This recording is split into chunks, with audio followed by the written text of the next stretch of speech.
Banyak yang bilang politik itu jauh, rumit, bahkan membosankan.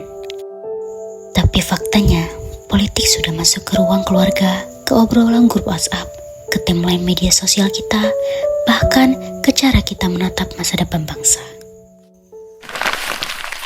Dalam beberapa tahun terakhir, Indonesia didominasi oleh manuver besar partai-partai utama seperti PDIP, Gerindra, Golkar, dan Nasdem. Menjelang pemilu, daerah dan nasional, koalisi seringkali berubah-ubah, kolaborasi dibangun, dan semuanya tanpa begitu strategis. Tapi, di sisi lain, publik mulai bertanya, apakah ini untuk kepentingan rakyat, atau hanya untuk menjaga kekuasaan?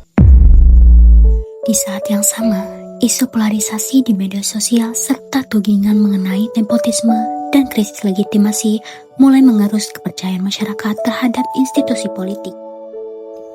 Dari sudut pandang saya, situasi ini menunjukkan bahwa demokrasi kita masih sangat rapuh. Strategi politik seringkali lebih mementingkan aliansi ketimbang memperbaiki substansi kebijakan. Dan ketika substansi kebijakan yang tak menjadi prioritas inilah menjadi pemicu konflik sosial dan hoaks. Polarisasi politik di media sosial menimbulkan perpecahan antar pendukung.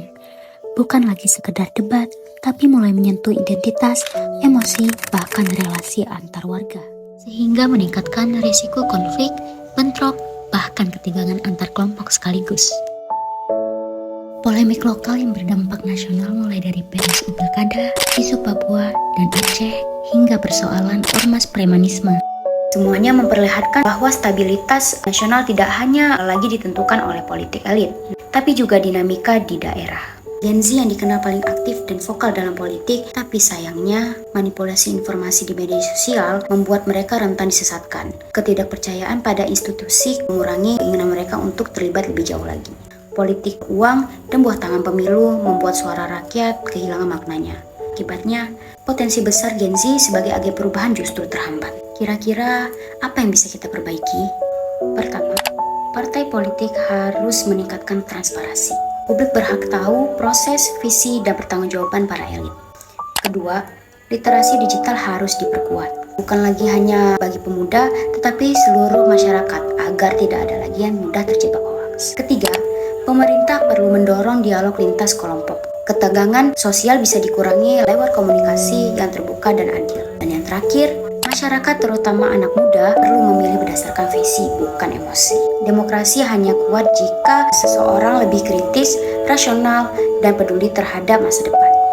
Di era digital, politik bukan lagi hanya soal keputusan di parlemen, tapi soal siapa yang lebih menguasai narasi.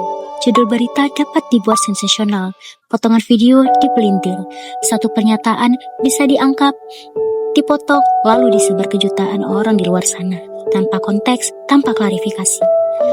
Akibatnya, publik seringkali bereaksi sebelum berpikir, yang viral dianggap benar, yang tenang dianggap lemah, dan yang provokatif justru mendapat panggung.